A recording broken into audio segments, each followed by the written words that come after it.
ഇറങ്ങടി. കേരള മനസാക്ഷിയെ ഞെട്ടിച്ച ഒരു ദാരുണ കൊലപാതകത്തിന്റെ ഭീകര ദൃശ്യങ്ങളാണ് ഇന്ന് ഭാരത് വിഷൻ പുറത്തുവിട്ടത്. എന്നാൽ അതിനുശേഷം നിമിഷങ്ങൾക്കകം തന്നെ കൊല്ലപ്പെട്ടതായി ചാനലിൽ കാണിച്ച സുഗുണൻ. ഞാൻ വേണുവാ. നീ ഫ്ലാറ്റിലുണ്ടോ? ഇല്ല, സ്റ്റുഡിയോയില. എന്നാ ഞാൻ നിന്റെ ഫ്ലാറ്റിന് താഴെയുണ്ട്.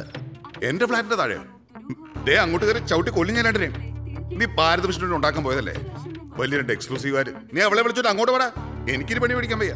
താക്കോൽ എവിടെ ഉണ്ടെന്ന് പറയടാ തണ്ടി. നീ വേണമെങ്കിൽ കയറിക്കോ, അവളെ കയറ്റാൻ പറ്റില്ല. അത് ഞാൻ തീരുമാനിച്ചോളാം. താക്കോൽ എവിടെ ഉണ്ടെന്ന് പറയടാ പുല്ലേ. ജനൽപ്പടിയിലുണ്ട്. പിന്നെ ആരെങ്കിലും ബെല്ലടിച്ച് വാല് ഓർക്കരുത്. പുറത്തിറങ്ങി എന്റെ ആഫീസ് മുട്ടും.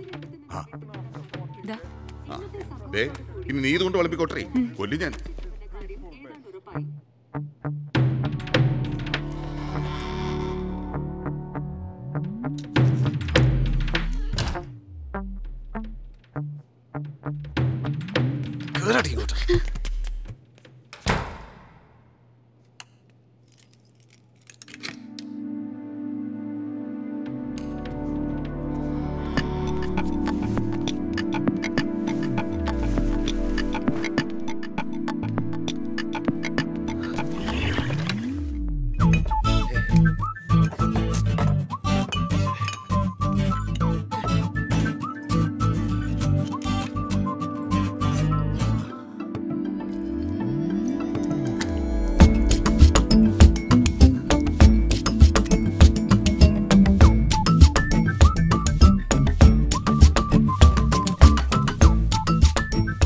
വെള്ളം ഇറങ്ങാതെ ചാവാനാണ് വിധി.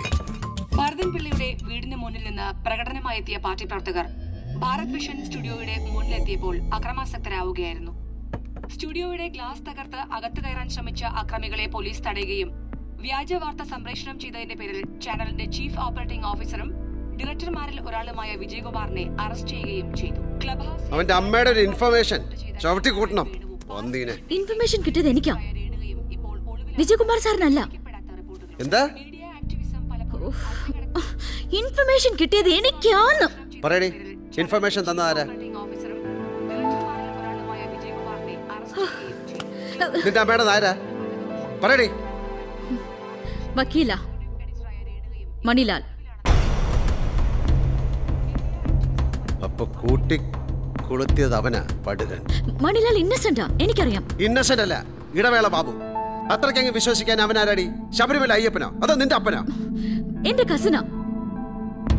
ഞാൻ ചെയ്തിട്ടുള്ള എല്ലാ എക്സ്ക്ലൂസീവിന്റെയും ഇൻഫോമർ അവനായിരുന്നു. ഇൻഫർമേഷൻ എല്ലാം ശരിയുമായിരുന്നു.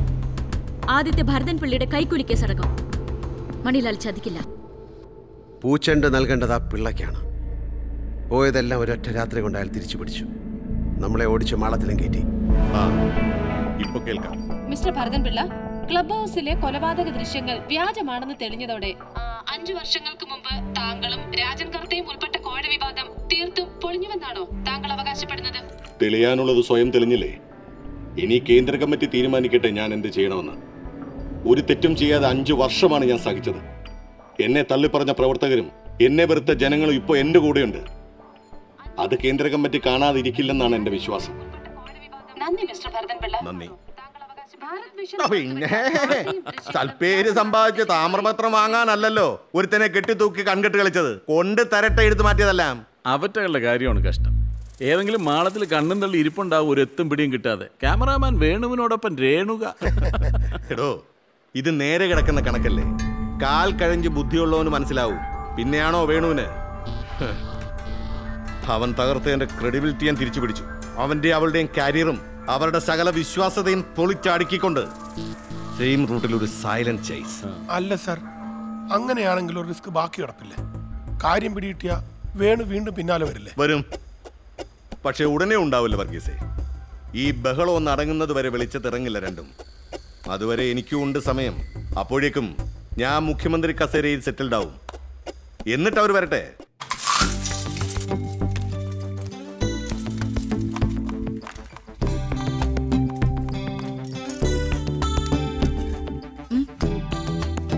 സവാള എനിക്ക് വേണ്ട നിന്റെ സവാള എന്നോ?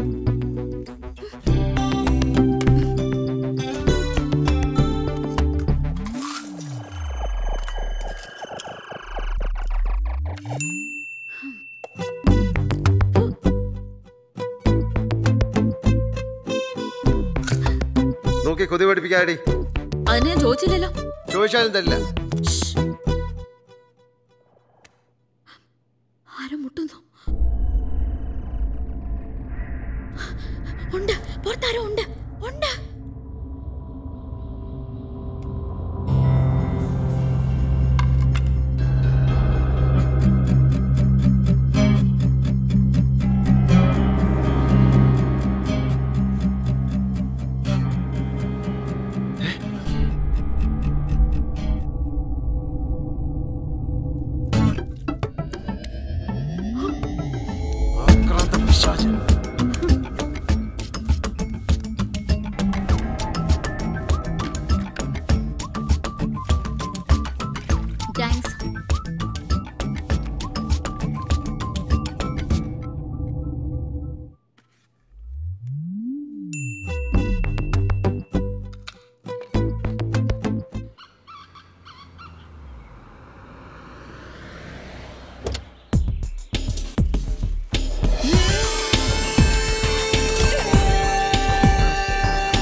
അവരോട് അകത്തേക്ക് വരാം.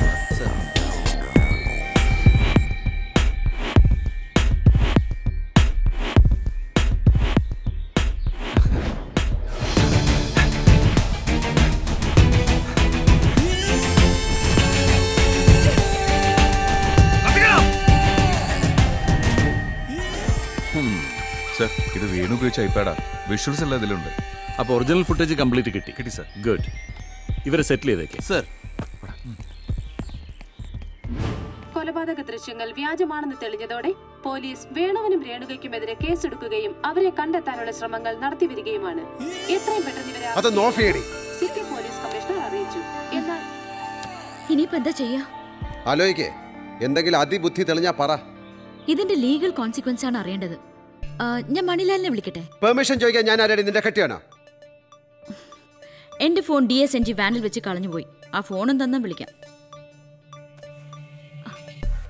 പിന്നെ സ്പീക്കർ ഫോണിലിട്ട് വിളിക്കണം. അവൻ സംസാരിക്കുന്ന എനിക്കും കേൾക്കണം. ഓക്കെ. ഈ സ്ഥലം പറഞ്ഞു കൊടുക്കരുത്. എടി എടി, ഒരിടത്ത് നിന്ന് വിളിക്കടി. ഹലോ മണി, ഞാൻ രേണു. രേണു, എവിടെയായിരുന്നു നീ? നിനക്കൊന്ന് വിളിക്കായിരുന്നില്ലേ? രേണു, ഒരു കാരണവശാലും പോലീസുകാരുടെ പാർട്ടിക്കാരുടെ മുമ്പിൽ ചെന്ന് ചാടരുത്. എല്ലാം പേ പിടിച്ച് നടക്കുക. കൂടി വന്ന് എന്ത് സംഭവിക്കുമെന്ന് പറ. നീ ഒരു രേണു, അറസ്റ്റ് ചെയ്ത് കഴിഞ്ഞാൽ മിനിമം 40 ദിവസം കഴിയാണ്ട് ജാമ്യം കിട്ടില്ല. പിന്നെ ഒരു വഴിയുണ്ട്. ഞാൻ നിന്റെ കാര്യത്തിൽ മാത്രം കൺസേൺ ആയതുകൊണ്ട് പറയാ. ആദ്യം പിടിക്കപ്പെടുന്ന ആള് മാത്രമേ ഈ 10-40 ദിവസം കിടക്കേണ്ടി വരുള്ളൂ. അതിനുശേഷമാണ് മറ്റേ ആള് സറണ്ടർ ചെയ്യുന്നതെങ്കിൽ കൂടി വന്ന 1-2 ദിവസം ജാമ്യം ഉറപ്പാ. നീ പെണ്ണല്ലേ, നീ എന്തിനാ റിസ്ക് എടുക്കുന്നത്? എങ്ങനെയെങ്കിലും അവനെ പിടിപ്പിക്കാൻ നോക്കും. നീ സ്ഥലം പറ, ബാക്കി ഞാൻ നോക്കിക്കോളാം. എന്നെ നോക്കണ്ട. എന്നോടുള്ള താല്പര്യം കൊണ്ട് എന്നെ രക്ഷിക്കാൻ വേണ്ടി പറഞ്ഞതായിരിക്കും മണി. എന്റെ മണി, നീ നിന്റെ ആൾക്കാരും ഒക്കെ ഒരു വകുപ്പ് അല്ലടി ഉടായിപ്പ്. ഞാൻ കേൾക്കാതിരിക്കാനല്ലടി നീ ഇങ്ങോട്ട് മാറിയെന്ന് സംസാരിച്ചേ.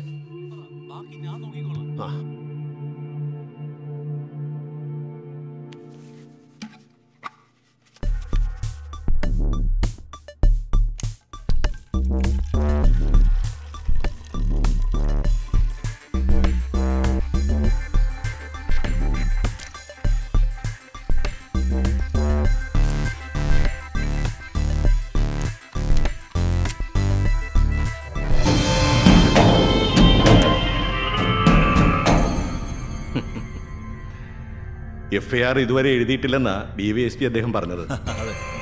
പറ, പ്രതിയാകണോ അതോ സാക്ഷിയാകണോ? അതി സമയമില്ല അല്ലേ ആന്റണി? അതെ സാർ. എടോ, ഭാരത് വിഷന്റെ എക്സിക്യൂട്ടീവ് എഡിറ്റർ രേണുക തന്ന വിഷ്വൽസും റിപ്പോർട്ടും അവിടെ വിശ്വസിച്ച് നിങ്ങൾ ഏറെ ചെയ്തു. വേറൊന്നും നിങ്ങൾക്കറിയില്ല. ചാനൽ ഹെഡ് എന്ന നിലയിൽ ഷൂട്ട് ചെയ്യാൻ വേണുവിനെ നിങ്ങൾ ചുമതലപ്പെടുത്തിയിട്ടുമില്ല. അത്രേ ഉള്ളൂ. നാളെ മുതൽ ഭാരത് വിഷൻ ഭംഗിയായി നടത്തിക്കൊണ്ടും പോകാം. എന്താ? അവരെവിടെ ഉണ്ട്? വേണു, രേണുക അവർ ഓടിക്കൊണ്ടേയിരിക്കല്ലേ. അവർക്ക് പുറകെ ഞങ്ങളാരും പോകുന്നില്ല. സോറി സാർ, ഞാൻ അവരുടെ പുറകെ ഓടിക്കൊണ്ടേയിരിക്കുക. അത് ശരി, അപ്പൊ ഈ കൂടിക്കാഴ്ചക്ക് വേണ്ടിയാണല്ലേ ഇയാളെ പോലീസ് ക്ലബിലേക്ക് എഴുന്നള്ളിച്ചത്? അല്ല സാർ, കമ്മീഷണർക്ക് ചോദ്യം ചെയ്യണം സാർ. ഞാനെന്തിനാ അവരുടെ പുറകെ ഓടിക്കൊണ്ടിരിക്കുന്നതെന്ന് സാർ ചോദിച്ചില്ല. മറ്റൊന്നുമല്ല, സാർ, ചാവാത്ത ഒരുത്തനെ ചത്തൂന്ന് കാണിച്ച് സിനിമ പിടിക്കേണ്ട ആവശ്യം അവർക്ക് ഉണ്ടോ എന്നൊരു സംശയം. അതുകൊണ്ട് നേരിട്ട് കണ്ട് ചോദിച്ചറിയാന്ന്. പിന്നെ പെട്ടെന്ന് ചോദിച്ച് മനസ്സിലാക്കണം. സമയം കുറച്ചേ ഉള്ളൂ, എനിക്കും തനിക്കും.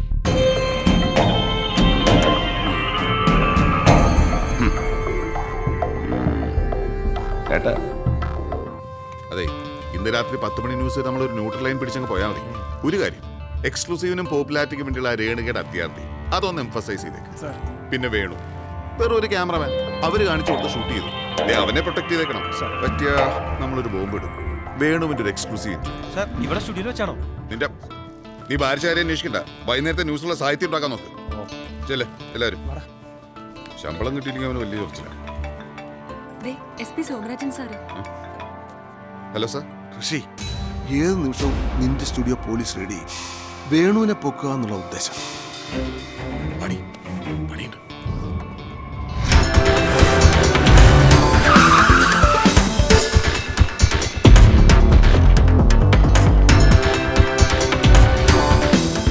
ആരോ ഷൂട്ട് ചെയ്യാൻ ശ്രമിച്ച ക്യാമറ പിടിച്ച് വാങ്ങിച്ചത്. പോകാൻ നേരത്തെ ടേപ്പ് ഒരു മാറ്റിയിട്ട് അത് തിരിച്ചു കൊടുത്താൽ ഇന്ദു, സൗണ്ട് റെഡിയല്ലേ? TCR വിജിലായിരിക്കണം. അവർ എന്തെങ്കിലും ശേഷം മാത്രം അപ്പ് ചെയ്താൽ മതി.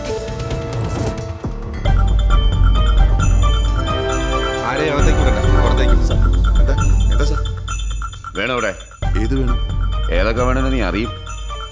ഇന്ദു, വേണമെന്ന് വിളിക്കും. എന്താ സാർ പ്രശ്നം? ഉപദ്രവിക്കരുത് സാർ, വെറും പാവ. സാർ വേണു. എന്താ സാർ ഇത്? എന്താ സാർ? നീ എന്താ ആളെ കളിയാക്ക? എവിടെവൻ? റോയിറ്റേഴ്സിന്റെ സ്റ്റിങ്ങർ. റോയിറ്റേഴ്സിന്റെ സ്റ്റിങ്ങർ എങ്ങനെ സാർ ഇവിടെ ഉണ്ടാവുക? ചിലപ്പോൾ ഭാരതഭൂഷൺ സ്റ്റുഡിയോയിൽ കാണും. വേഷം കെട്ടെടുത്തെടുക്കരുത്. ഞാൻ അവന്റെ ഒരേ ഫ്രണ്ട് അല്ലേ നീ? റെഡി വിട്. അങ്ങോട്ട് നോക്കിയേ, ലൈവ് പോയിക്കൊണ്ടിരിക്കുക.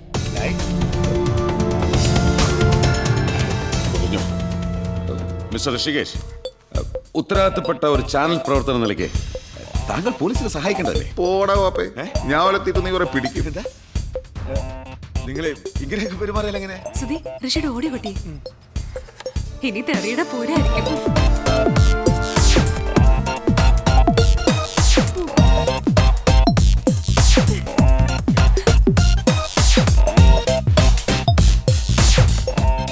ഓക്കെ മിസ്റ്റർ ഋഷികേഷ്, എന്തെങ്കിലും വിവരം കിട്ടി അറിയിക്കണേ.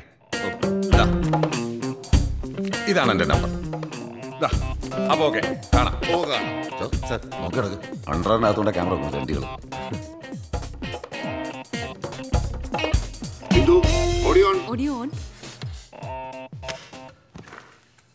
എക്സ്ക്ലൂസീവിന് വേണ്ടിയുള്ള നീചമായ മത്സരബുദ്ധിയാണ് ഭാരതഭൂഷന്റെ എക്സിക്യൂട്ടീവ് എഡിറ്ററായ രേണുകയെ ഈ കുടുക്കിൽ ചാടിച്ചതെന്ന് നമുക്ക് ന്യായമായും സംശയിക്കാം. ഇതിന്റെ പേരിൽ മൊത്തം മാധ്യമപ്രവർത്തകരെയും വേട്ടയാടുന്ന പോലീസ് നടപടിയാണ് നിങ്ങൾ ഇപ്പോൾ ഈ സ്റ്റുഡിയോയിൽ കണ്ടത്. സ്റ്റുഡിയോ വിട്ടു പോകുന്നതിന് മുമ്പ് ഡിവൈഎസ്പി ബെന്നി തരകൻ എന്നെ എഴുതി കാണിച്ച പേപ്പറാണിത്. പുറത്തേക്ക് വാടാ പട്ടി എന്നാണ് അദ്ദേഹം ഇതിൽ എഴുതിയിരിക്കുന്നത്. നാളെ NPA ന്യൂസ് അവറിൽ എന്നെ കണ്ടില്ലെങ്കിൽ പ്രിയ പ്രേക്ഷകരെ, ഞാൻ അന്യായമായ പോലീസ് കസ്റ്റഡിയിലായിരിക്കുമെന്ന് അറിയുക. ഇപ്പോൾ വ്യാജ വാർത്താ സംഭവത്തെക്കുറിച്ച് നമുക്ക് പുതിയ വിവരങ്ങൾ ലഭിക്കുകയാണ്. വിവാദ കൊലപാതകം പകർത്തിയെന്ന് ആരോപിക്കപ്പെടുന്ന, ഇപ്പോൾ പോലീസ് തെരഞ്ഞുകൊണ്ടിരിക്കുന്ന റോയിറ്റേഴ്സിന്റെ ക്യാമറമാൻ വേണു ഇപ്പോൾ നമ്മോടൊപ്പം ടെലിഫോൺ ലൈനിൽ ചേരും. ഹലോ വേണു. ക്ഷമിക്കണം, ഞങ്ങളുടെ സാങ്കേതിക പ്രവർത്തകർ ലൈൻ കണക്ട് ചെയ്യുകയാണ്. Hello hello hello Venu. Hello hello Venu, കേൾക്കാമോ? ഒരു കുപ്പി ബ്രാൻഡിങ്ങിൽ എത്തിക്കട കോപ്പേ. Hello hello. മനുഷ്യന് പ്രാന്തെടുത്തിരിക്കുക. ഇവിടെ അടുത്ത് ഞണ്ണ ഒരു തേങ്ങയില്ല, ദരിദ്രവാസി. ഹലോ, എന്താടാ കേൾക്കാൻ വയ്യേ? ആ കേൾക്കാം, പറയൂ വേണു. സത്യത്തിൽ അന്ന് രാത്രി എന്താണ് ഉണ്ടായത്? എന്തുണ്ടാക്കാൻ? അതൊക്കെ ആ കള്ളപ്പിള്ളയുടെ നാടകമായിരുന്നടാ. ചെന്ന് ചാടിക്കൊടുത്ത എന്നെ വേണം ചവിട്ട. ഹലോ വേണു. Hello hello. ഈ ഒരു അവസ്ഥയിൽ വേണുവിന് എന്താണ് പറയാനുള്ളത്? സ്വന്തം സുഹൃത്തിന്റെ പേഴ്സണൽ ഫോൺ കോൾ വരെ എക്സ്ക്ലൂസീവിന് ഉപയോഗിക്കുന്ന നികൃഷ്ട സ്വഭാവമുള്ളവർ നമ്മൾ മാധ്യമ പ്രവർത്തകർക്കിടയിലുണ്ട്. ആ ആറ്റിറ്റ്യൂഡ് മാറ്റിയാൽ തന്നെ ഇത്തരം കുഴപ്പങ്ങളിൽ നിന്ന് രക്ഷപ്പെടാനാവും. നന്ദി മിസ്റ്റർ വേണു. മറ്റു വാർത്തകളിലേക്ക് കടക്കും മുമ്പ് ചെറിയൊരു ബ്രേക്ക്.